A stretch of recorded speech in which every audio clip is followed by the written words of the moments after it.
Bienvenue dans le cours des soldes intermédiaires de gestion présenté par le centre Mcademy. Bonjour à tous. Alors aujourd'hui, on va traiter la notion de solde intermédiaire de gestion. C'est l'une des thématiques les plus importantes du programme et à ne pas négliger pour le jour de l'examen. Donc on va bien définir ensemble déjà la notion. On va ensuite présenter les 8 soldes intermédiaires de gestion avec les formules à connaître. Et ensuite, on va réaliser une étude de cas pour appliquer les formules et analyser les résultats. Donc, en ce qui concerne la définition, en fait, ce que vous devez retenir concrètement, les soldes intermédiaires de gestion, c'est des indicateurs qui vous permettent de comprendre comment se construit le résultat d'une entreprise étape par étape. D'accord? Donc, en fin d'année, vous avez un résultat, ok? Soit vous avez réalisé un bénéfice, soit une perte. Et concrètement, on va décomposer ce résultat en solde intermédiaire de gestion pour comprendre à chaque étape où est parti l'argent, euh, quelle est du coup la stratégie à adopter, identifier les leviers, on va dire les leviers d'action pour améliorer la rentabilité et surtout, en fait, quand vous allez déterminer les soldes intermédiaires de gestion, vous allez pouvoir vous comparer à d'autres entreprises du même secteur d'activité. D'accord? Par exemple, comparer votre BE, votre valeur ajoutée, votre résultat net, et voir si par rapport au secteur d'activité, du coup, si vous êtes au-dessus, en dessous, dans la moyenne. Et donc, c'est des indicateurs qui vous permettent d'évaluer vos performances et surtout que ce soit dans le temps ou par rapport aux entreprises du même secteur d'activité. D'accord? Donc ça, c'est en ce qui concerne la définition. Ce qu'il faut également savoir, c'est que les soldes intermédiaires de gestion portent uniquement sur le compte de résultat. D'accord? Donc, à ne pas confondre avec les indicateurs, donc FRNG, BFR et trésorerie qui portent sur le bilan. On avait vu la dernière fois. Donc, les soldes intermédiaires, c'est uniquement des indicateurs qui se calculent à partir du résultat. Et on distingue également 3 niveaux d'activité au niveau du compte de résultat. Donc, vous avez l'activité d'exploitation, l'activité financière et l'activité exceptionnelle. Juste à titre de rappel, l'activité d'exploitation, c'est toutes les opérations courantes qui relèvent en fait de votre activité quotidienne. Ok, donc par exemple le paiement des salaires, achat de matières premières, voilà, toute votre activité quotidienne. L'activité financière, elle porte uniquement sur des opérations liées, on va dire, à la structure financière, par exemple les intérêts bancaires que vous allez payer auprès des banques, les intérêts également que vous allez percevoir lorsque vous placez votre argent dans les marchés financiers. Et l'activité exceptionnelle, donc comme le nom l'indique, c'est vraiment exceptionnel, c'est des opérations qui ne relèvent pas de l'activité quotidienne. Je vous donne un exemple concret. Vous recevez une amende pour excès de vitesse, bah, à ce moment-là, cette amende, vous allez la comptabiliser en charge exceptionnelle.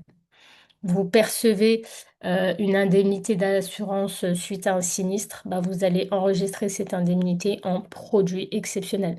D'accord? Parce que c'est des opérations qui sont hors exploitation, on va dire, de l'activité quotidienne. Donc ça, c'est en ce qui concerne les 3 niveaux d'activité. Ensuite, les 8 soldes à connaître, du coup, par cœur, avec les formules, parce qu'en fait, le jour de l'examen, on va toujours vous demander de calculer un ou deux soldes. Donc, en général, ceux qui reviennent souvent, c'est la valeur ajoutée, l'excédent brut d'exploitation et le résultat d'exploitation. Donc, ces 3 formules reviennent assez souvent, mais vous devez vraiment tous les connaître. Alors, la marge commerciale, concrètement, c'est quoi? Donc, la marge commerciale, c'est tout simplement vos ventes de marchandises moins le coût d'achat de vos marchandises. Donc, si on devait définir avec des termes simples, c'est tout simplement votre performance au niveau de l'activité négoce. D'accord? Donc, achat, revente. Donc, la formule, elle est très simple. Donc, je vous ai encadré à chaque fois ici les formules. Donc, c'est vente de marchandises moins coût d'achat. Donc, quand on dit coût d'achat, on fait référence aux achats de marchandises, mais également aux variations de stock. Donc, le coût d'achat, vous devez prendre en compte les deux, c'est-à-dire les achats et les variations de stock. D'accord? Ensuite, la production d'exercice. Donc, la production de l'exercice, c'est tout simplement du coup, tout ce que vous avez produit, que ce soit en termes de production vendue, stockée ou immobilisée. Donc la production vendue, c'est ce que vous avez produit et vendu. La production stockée, c'est la production qui n'a pas encore été vendue. Et la production immobilisée, c'est ce que vous avez produit pour vous en termes, on va dire, d'immobilisation et que vous allez utiliser sur le long terme, d'accord, que vous allez garder pour vous. Donc c'est pour ça qu'on parle d'immobiliser, donc c'est des immobilisations. Ensuite, vous avez la valeur ajoutée. Donc la valeur ajoutée, c'est la richesse créée par l'entreprise. Concrètement, c'est votre chiffre d'affaires, ok, que vous avez généré, moins les consommations intermédiaires.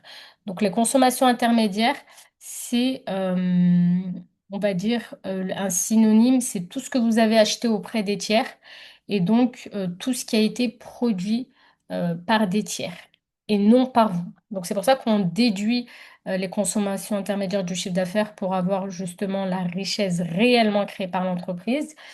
Et donc, c'est un indicateur très, très important, puisque d'ailleurs, comme vous le savez, mais la richesse d'un pays, comment on calcule la richesse d'un pays? Bah, c'est le PIB, donc le produit intérieur brut, c'est la somme de toutes les valeurs ajoutées des entreprises. Donc, c'est vraiment un indicateur de richesse, que ce soit d'entreprise ou du pays en lui-même. Cette valeur ajoutée, pourquoi aussi c'est important? Bah, parce qu'en réalité, vous allez avoir plusieurs acteurs qui vont bénéficier de cette richesse-là, en fait, de cette valeur ajoutée.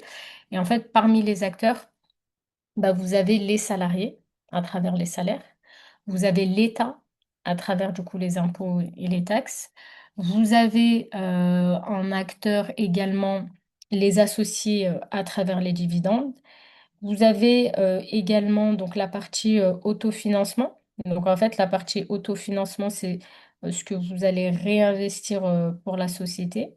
Et vous avez également les banques à travers les charges financières. Donc au final, cette richesse, vous n'allez pas l'encaisser net. Bien évidemment, elle va être distribuée.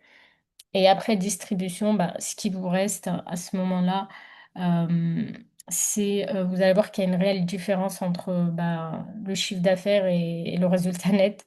Et c'est pour ça qu'on va étudier en fait étape par étape où est parti l'argent pour comprendre bah, pourquoi au final notre résultat net il représente à peine 5% du chiffre d'affaires, notamment dans le secteur du transport. Les marges, en tout cas pour le résultat net, les entreprises en moyenne, c'est entre 2 et 5%. C'est très très faible. Si déjà vous êtes à 10% ou plus de 10%, c'est déjà très bien. Alors que dans d'autres secteurs d'activité, ben, les marges, elles peuvent être à plus de 30%. Donc c'est pour vous montrer que si vous n'avez pas de visibilité sur votre marge, vous pouvez, le but c'est d'identifier en fait les postes de charge, qu'est-ce qui vous coûte le plus cher pour pouvoir prendre des décisions stratégiques et ne pas non plus travailler à perte. Parce que si vous travaillez et qu'au final, votre société, elle vous permet seulement de générer un salaire, autant être salarié et ne pas supporter toutes les responsabilités d'une entreprise. Donc en fait, le but, c'est de voir est-ce que l'activité est réellement rentable? Est-ce que vous profitez justement de la richesse créée par la société ou vous êtes juste là pour entretenir les caisses de l'État, c'est-à-dire bah, du coup payer la TVA, payer l'IS, mais au final, il vous reste rien du tout. Vous ne pouvez pas profiter de cette richesse-là. Donc, étudier bien en profondeur les salles d'intermédiaire de gestion, parce que c'est vraiment des indicateurs qui vous permettent bah, réellement d'analyser votre activité et surtout de vous comparer à d'autres entreprises du même secteur et de prendre de réelles décisions. Voilà, si vous n'êtes pas assez rentable, essayez de voir une autre stratégie, mais en tout cas, ne pas rester dans une activité qui ne vous permet pas de vous enrichir. Ensuite, vous avez le BE. Donc le BE, c'est l'excédent brut d'exploitation. Concrètement, c'est quoi? Bah, c'est votre rentabilité avant prise en compte de la politique d'amortissement et de financement. C'est-à-dire qu'en fait, le BE, vous allez reprendre votre valeur ajoutée, donc la richesse qui a été créée, et vous allez du coup déduire vos charges de personnel et les impôts et taxes. Donc c'est aussi un indicateur très important parce que c'est l'équivalent de l'EBITDA si on se compare aux normes internationales. Et c'est un indicateur également qui permet d'étudier en fait votre performance, on va dire, en profondeur à partir de votre activité d'exploitation. OK? Ensuite, le résultat d'exploitation, bah, du coup, c'est la rentabilité après prise en compte de la politique d'amortissement. D'accord? Vous allez reprendre votre BE et du coup déduire et ajouter les reprises sur exploitation. Après, bien évidemment, je vais vous détailler les formules, hein. Donc là, c'est juste pour vous expliquer l'idée de l'indicateur. Ensuite, le résultat courant impôt, bah, concrètement, c'est votre bénéfice avant le paiement de l'IS. OK?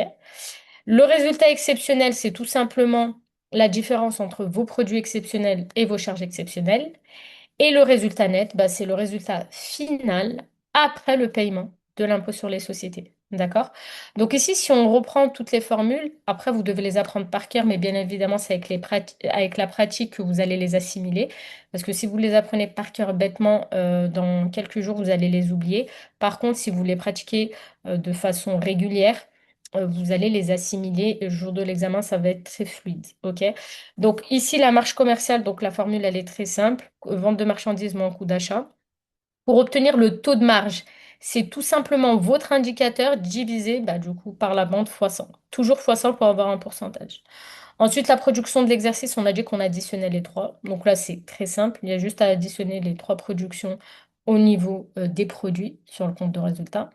La valeur ajoutée, donc c'est votre chiffre d'affaires, on l'a dit, chiffre d'affaires total moins les consommations intermédiaires. Donc ici, j'ai mis une petite étoile, les consommations intermédiaires, ça comprend les achats de matières premières, de marchandises, les variations de stock et les achats externes.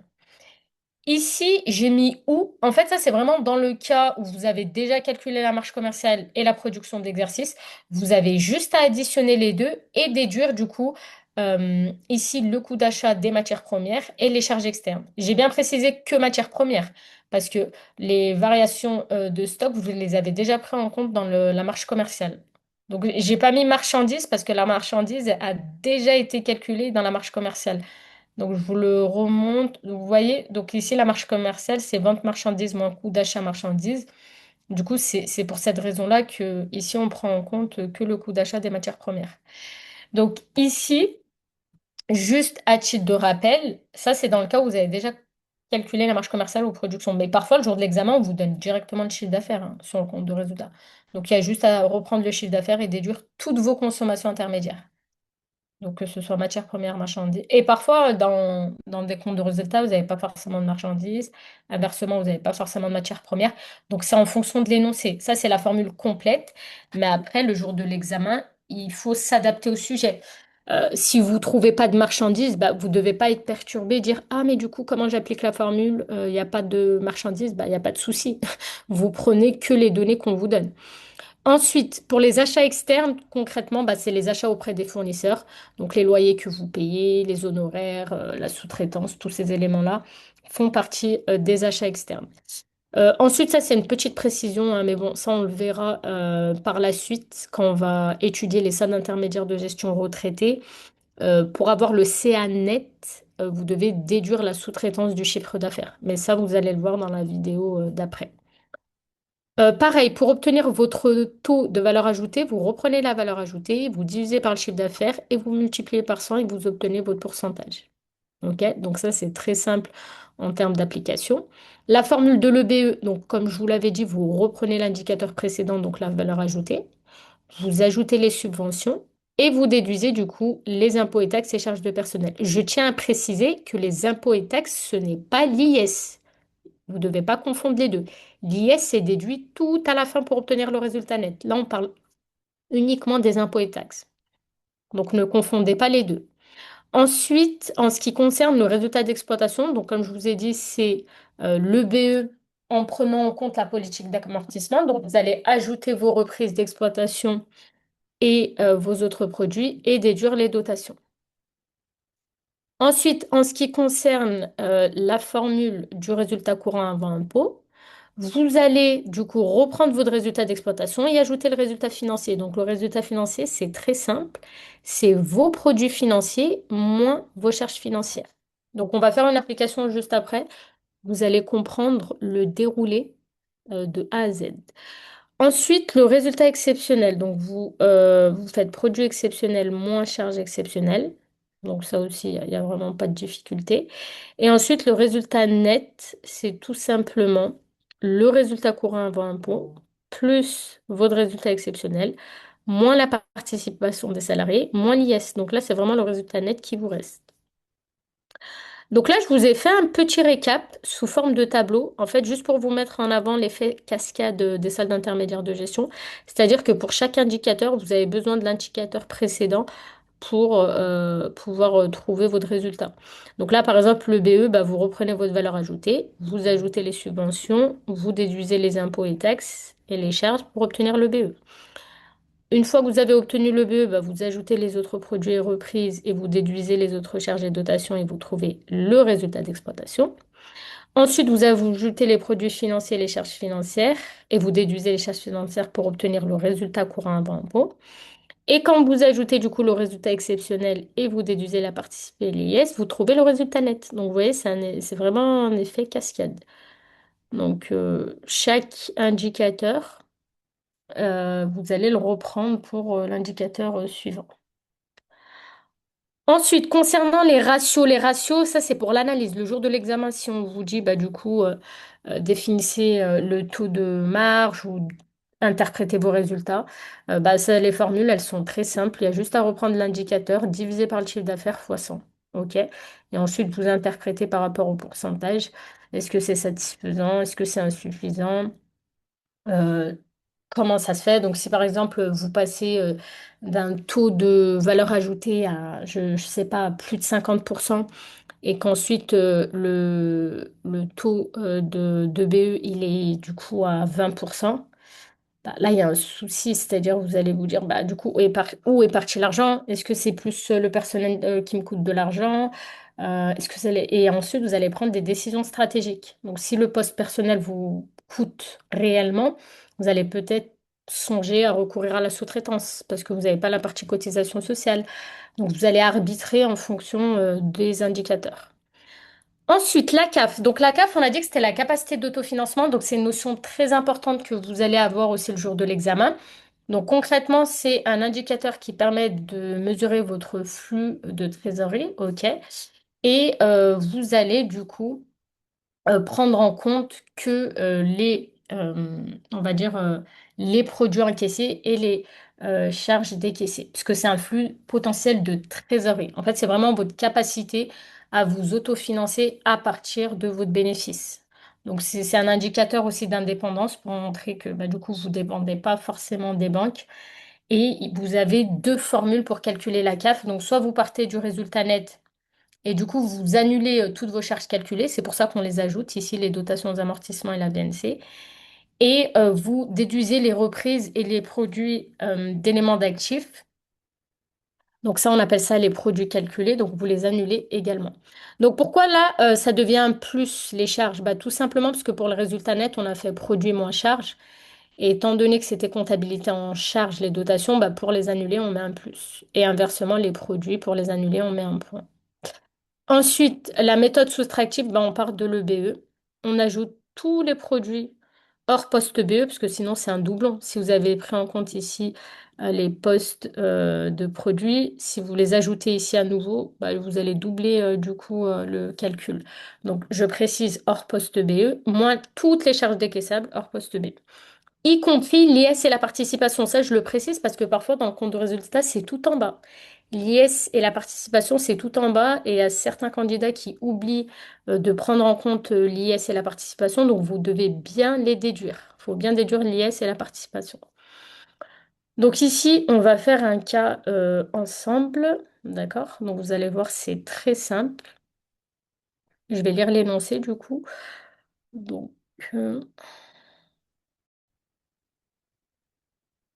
Alors ici, on vous dit que la société donc exerce à la fois une activité industrielle et à la fois une activité de négoce et on vous présente le compte de résultat suivant. Donc ici, vous avez donc la première partie, l'activité d'exploitation, ensuite l'activité financière et l'activité exceptionnelle. Et on vous demande de calculer tous les salles d'intermédiaire de gestion et la CAF. Donc là, concrètement, on va appliquer les formules à travers ce compte de résultat. Donc ici, la première, on va dire, question, c'est la marge commerciale.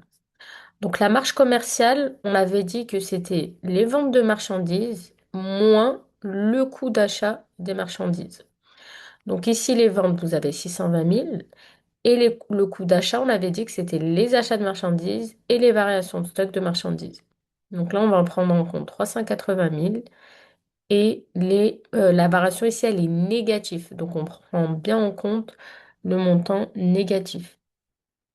Donc ici, quand on reprend du coup le calcul, on retrouve donc une marge à 260 000 euros. Donc on a repris nos ventes, on a déduit entre parenthèses les achats de marchandises et la variation de stock qui est négative. Si on vous demande de déterminer le taux de marge, vous divisez tout simplement par ici les ventes et vous obtenez un taux à plus de 40%. Je tiens à préciser pour les personnes qui ne comprennent pas la notion de variation de stock, pourquoi la variation elle peut être positive ou négative. Je vous rappelle la formule. Donc la formule de la variation de stock, c'est stock final moins stock initial. Donc là, je vous ai mis un exemple concret pour que vous puissiez comprendre le cas d'une variation négative. Donc dans l'hypothèse, vous avez un stock initial de 100 unités. Vous produisez ou vous achetez 50 unités, on est d'accord que au final, vous avez 150 unités disponibles. Vous vendez 120 unités, votre stock final est de 30. Donc 150 moins 120, il vous reste 30 unités. D'accord? Donc ici, la variation de stock, donc si on reprend ici notre formule, c'est stock final, donc on a 30, moins stock initial. Donc le stock initial, on avait 100. Et donc ici, notre variation est négative à hauteur de 70. Et en fait, concrètement, ça veut dire quoi? Ça veut dire que vous avez vendu plus que ce que vous avez acheté ou produit. Puisque là, vous avez vendu 120 unités, alors que vous avez produit uniquement 50 unités. Vous avez compris? Donc au final, vous avez puisé sur le stock existant. Donc, là, vous avez un stock initial de 100, donc vous avez dû recourir au stock initial pour pouvoir vendre vos unités. Tout simplement. Donc, ici, le deuxième exemple, c'est la même logique, mais sauf que ici, le stock, la variation, elle est positive, elle est de 50, mais c'est exactement le même état d'esprit. Ensuite, on va passer du coup au deuxième calcul. Donc là, on nous demande de calculer la production de l'exercice. Alors, rappelez-vous, la production de l'exercice, on avait dit que c'était la somme des trois productions. Donc ici, la somme des trois productions, on a la production vendue à hauteur de 1 450 000, la production stockée à hauteur de 35 000 et la production immobilisée à hauteur de 18 000. Donc vous allez additionner ces trois montants. Et on retrouve donc une production à hauteur de 1 503 000. On a juste additionné les trois productions. Donc là, c'est très simple. Il n'y a vraiment aucune particularité. Vous avez juste à additionner vos productions. Ensuite, on vous demande ici de calculer la valeur ajoutée. Alors, la valeur ajoutée, la formule, on avait dit que c'était chiffre d'affaires, ok, moins les consommations intermédiaires. Donc ici, votre chiffre d'affaires, concrètement, c'est quoi? Bah, c'est toutes vos ventes et toutes vos productions. D'accord? C'est toute la richesse qui a été créée. Donc vous allez additionner tous ces montants-là et vous allez déduire vos consommations intermédiaires. Les consommations intermédiaires, c'est des achats jusqu'aux charges externes. Tout ça, c'est vos consommations intermédiaires. Donc ici, vous avez deux, on va dire, solutions en termes de calcul. Donc soit vous reprenez directement la marge commerciale et la production d'exercice, donc vous additionnez les deux et vous déduisez juste du coup le coût d'achat des matières premières et les charges externes, et vous retrouvez une valeur ajoutée à 1 143 000. Donc ça, c'était la première formule qu'on a vue. Ou tout simplement, vous prenez votre chiffre d'affaires et vous déduisez vraiment toutes les consommations. Donc en fait, le chiffre d'affaires, c'est vous allez additionner les ventes de marchandises et toutes les productions. Et ici, vous allez déduire du coup toutes vos consommations intermédiaires. Donc, c'est des achats jusqu'aux charges externes. Mais on retombe exactement sur le même résultat, c'est-à-dire 1 140 000. C'est exactement la même logique. Sauf que là, bah, vous avez déjà calculé ces soldes intermédiaires. Donc, vous avez juste à les additionner et déduire uniquement le coût d'achat des matières premières et les charges externes. Dans le cas où vous prenez le chiffre d'affaires total, bah, pour les consommations intermédiaires, vous déduisez tout. Les achats de matières premières, marchandises, variations de matières marchandises et également les charges externes. Ensuite, on vous demande de calculer l'excédent brut d'exploitation. Donc, rappelez-vous la formule de cours. On avait dit que c'était la valeur ajoutée, plus du coup les subventions, moins les impôts et taxes et les charges de personnel. Donc, la valeur, on l'a déjà calculée, la valeur ajoutée. On va voir s'il y a des subventions à ajouter. Donc là, effectivement, on a 25 000 de subventions à ajouter. On a des impôts et taxes ici à déduire à hauteur de 42 000. Et on a les charges de personnel à 510 000. Donc là, on a vraiment repris la formule de cours. Donc valeur ajoutée, 1 143 000 qu'on a calculé juste avant, ici, plus les subventions à 25 000, moins les impôts et taxes à 42 000, moins les charges de personnel. Donc au final, on retrouve un EBE positif à hauteur de 616 000. En termes de pourcentage, ça donne quoi? Donc vous divisez votre EBE par le chiffre d'affaires total. Et bien évidemment, ici, vous multipliez par 100 pour obtenir un taux en pourcentage. Donc là, vous avez euh, un EBE à, on va dire, environ 30%. Donc c'est très bien par rapport au secteur d'activité. Ensuite, on vous demande de calculer le résultat d'exploitation. Alors, rappelez-vous le résultat d'exploitation. On avait dit que c'était le BE. Et ensuite, vous prenez en compte, du coup, les dotations aux amortissements et les reprises et les autres charges et produits. Donc ici, la formule, elle est très simple du résultat d'exploitation. Donc, on reprend ici notre BE. On ajoute les reprises et les autres produits. Et on déduit les dotations aux amortissements et les autres charges. Donc ici, sur le compte de résultat, les reprises, on les retrouve ici, à hauteur de 12 000, les autres produits à hauteur de 8 000, les dotations aux amortissements à hauteur de 95 000 et les autres charges à hauteur de 5 000. Donc là, je précise, les dotations, c'est uniquement d'exploitation, parce que là, on calcule le résultat d'exploitation. On ne prend pas en compte les autres dotations, uniquement les dotations liées à l'exploitation. Donc là, on retrouve un résultat à hauteur de 536 000. Et donc, quand vous divisez également ici par le chiffre d'affaires, vous retrouvez une marge d'exploitation à hauteur de 25%. D'accord? Ensuite, en ce qui concerne l'indicateur suivant, c'est le résultat financier et le résultat courant avant impôt. Donc, on avait dit le résultat financier, c'est très simple. On prend du coup le total de nos produits financiers et on déduit le total de nos charges financières. Donc là, vous allez faire 6 000 plus 3 000 moins 38 000 plus 4 000. Donc ici, vous allez avoir donc 6 000 plus 3 000. Et en fait, vous allez trouver un résultat financier à 33 000 parce que une fois que vous avez du coup déduit ces éléments-là, vous allez retrouver un résultat négatif, parce que là, vous avez ajouté vos produits financiers, vous avez déduit vos charges financières et votre résultat financier, il est négatif à hauteur de 33 000. OK?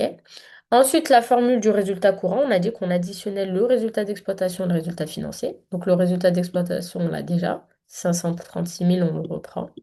Et du coup, on enlève le résultat négatif et ça nous donne un résultat courant en impôt à 503 000. OK?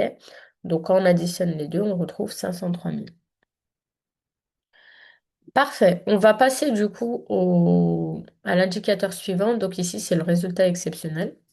Alors, rappelez-vous le résultat exceptionnel. On avait dit également que c'était la différence entre les produits exceptionnels et les charges exceptionnelles. Donc là, en produit exceptionnel, vous avez 60 000 plus 5 000. En charge exceptionnelle, donc ici, vous avez la VNC, les pénalités et amendes, OK? Et donc, vous avez également les dotations exceptionnelles. Donc, en termes de calcul, là, ça va donner quoi? Eh ben, ça va donner un résultat exceptionnel à 6 000. Parce que vous avez ajouté ici vos produits exceptionnels, vous avez déduit toutes vos charges exceptionnelles et on retrouve un résultat exceptionnel à hauteur de 6 000. La plus-value, concrètement, c'est quoi? Donc, je vous mets entre parenthèses ici la formule. Donc, la plus-value, c'est le prix de cession moins la VNC. Donc, je vais vous donner un exemple concret. Si, par exemple, donc par rapport au compte de résultat, on va essayer de donner un exemple. Donc là, par exemple, si vous avez un camion et que vous l'avez cédé à 60 000 euros, c'est-à-dire que vous l'avez vendu à 60 000. Donc là, on appelle ça un produit de cession d'actifs. OK? Mais votre camion, à la clôture du bilan, il valait 45 000 euros. C'est-à-dire la valeur nette comptable, VNC, donc c'est la valeur nette comptable, c'est sa valeur à la clôture du bilan. Donc vous avez vendu votre camion à un prix supérieur à sa valeur nette comptable. Et donc quand on vend à un prix supérieur à la valeur nette comptable, c'est une plus-value de cession. Inversement, si le prix de cession était inférieur à la VNC, dans ce cas-là, c'est une moins-value. Donc là, en l'occurrence, vous avez réalisé une plus-value de 15 000 euros parce que le prix de cession était supérieur à votre VNC. D'accord? Donc c'est très simple la notion de plus-value. Il n'y a vraiment pas de, on va dire, de subtilité. Concernant le résultat net, donc en fait, le résultat net, ici, donc c'est vraiment le dernier solde qu'on vous demande. Le résultat net, c'est simple parce qu'en fait, on vous demande tout simplement le résultat final quand vous allez déduire toutes vos charges, concrètement, qu'est-ce qui vous reste? Donc, nous, on va reprendre notre résultat courant avant impôt et on va juste déduire ici la participation des salariés et l'IS. Donc, notre résultat courant avant impôt, il est ici, on l'avait calculé. D'accord? Il est à 533 000. On va ajouter le résultat exceptionnel qu'on a calculé ici à 6 000. On va déduire la participation des salariés à 15 000 et l'impôt sur les sociétés à 42 000. On retrouve un résultat net à hauteur de 452 000. D'accord? Donc pareil, ici en termes de pourcentage, on trouve 21%. Maintenant, en ce qui concerne la CAF. Donc ici, la CAF, rappelez-vous, donc on avait dit en termes de formule, vous avez deux méthodes. Donc soit la méthode à partir du résultat net, soit la méthode à partir de l'EBE. Donc ici, la CAF, c'est très simple parce qu'en fait, en termes de calcul, vous allez ici directement reprendre les données qu'on vous donne. Donc le résultat net, donc ça, on l'avait déjà calculé, vous le retrouvez ici. Donc je vous reprojette le compte de résultat. Donc le résultat net, il est à 452 000. OK. Ensuite, on a dit qu'on ajoutait toutes nos dotations aux amortissements et on déduisait toutes nos reprises. Donc en fait, la formule de la CAF, c'est résultat net plus toutes les charges calculées, moins tous les produits calculés. Donc ici en dotation, on a quoi? On a ici une dotation à hauteur de 95 000. Ensuite, on a une dotation ici aux provisions à hauteur de 4 000. Et on a une dotation aux provisions exceptionnelles à hauteur de 6 000. OK? Concernant les reprises, donc ici, on va déduire les reprises d'amortissement à hauteur de 12 000. Et vous avez aussi donc les PCEA, produits de cession d'actifs, ici 60 000, donc c'est un synonyme. Et la VNC, donc pareil, c'est une charge calculée. Donc au final, quand vous allez reprendre la formule, vous allez retrouver une CAF à 503 000. Donc là, vous avez ajouté toutes vos dotations et la VNC et vous avez déduit vos reprises et le produit d'éléments d'actifs cédés. OK? Ensuite, la méthode selon le BE. Donc ici, vous allez reprendre votre BE. On a calculé juste avant. Je vous remontre. EBE, EBE, EBE. 616 000, OK? On l'a calculé déjà. Donc ici, les 616 000, vous allez faire quoi concrètement? Vous allez ajouter tous vos produits encaissables et vous allez déduire toutes vos charges encaissables. Donc en produits encaissables, on avait les 8 000, OK, qu'on retrouve ici. Donc les autres produits ici à hauteur de 8 000. On a également les produits financiers à hauteur de 9 000. Donc les produits financiers, c'est la somme des deux. OK. On a également en produits encaissables les subventions. Donc les subventions à hauteur de 12 000. Et on a du coup déduit toutes les charges décaissables. Donc parmi les charges décaissables, on avait les 5 000 ici de autres charges d'exploitation. On a également du coup les charges financières. Et on avait également ici, quand on reprend notre détail, on a les pénalités et la participation des salariés, l'IS. Donc en termes de pénalités, on avait 8 000, OK. La participation des salariés, 15 000 et l'impôt sur les sociétés, 42 000. On retrouve une CAF à hauteur de 530 000, on retrouve exactement le même montant. C'est deux méthodes différentes, mais vous tombez toujours sur le même montant. OK? Donc là, c'est en ce qui concerne la CAF. Et donc, en termes d'analyse de performance, donc là, vous allez regarder vos résultats. Donc, comme je vous ai dit, vous prenez votre indicateur et vous divisez par le chiffre d'affaires pour obtenir du coup votre pourcentage. Et là, donc, vous voyez que votre valeur ajoutée, par exemple, vous êtes passé de 50% à 25% pour un résultat d'exploitation. Donc ça, c'est normal, hein, parce que du coup, on a dû déduire les charges de personnel, les impôts et taxes, les dotations, etc. Donc au final, c'est ce qui vous reste. Donc le résultat net, ici, il est à 21%, donc c'est satisfaisant, parce que déjà, dans le transport, en moyenne, les entreprises réalisent un résultat net jusqu'à 5%. Donc si vous dépassez les 5%, voire 10, c'est déjà très très bien par rapport au secteur. Donc là, on est à 21%, c'est très satisfaisant. Et pour la CAF, 24%, c'est une bonne autonomie financière. Parce que je vous rappelle que la CAF, c'est la capacité d'autofinancement. Donc c'est votre capacité à vous autofinancer. Et donc, vous ne dépendez pas des banques. Et là, du coup, votre CAF est également satisfaisante par rapport euh, au pourcentage que vous avez obtenu, tout simplement. Donc voilà en ce qui concerne le calcul des soldes intermédiaires de gestion. Donc on a vraiment repris toutes les formules du cours. Donc toutes les formules que j'ai encadrées, vous devez les apprendre par cœur pour l'examen. C'est vraiment toujours la même chose, vous n'allez rien inventer. Vous devez juste appliquer les formules. Donc voilà, je vous remercie pour votre écoute et je vous dis à très bientôt pour la prochaine vidéo. Merci.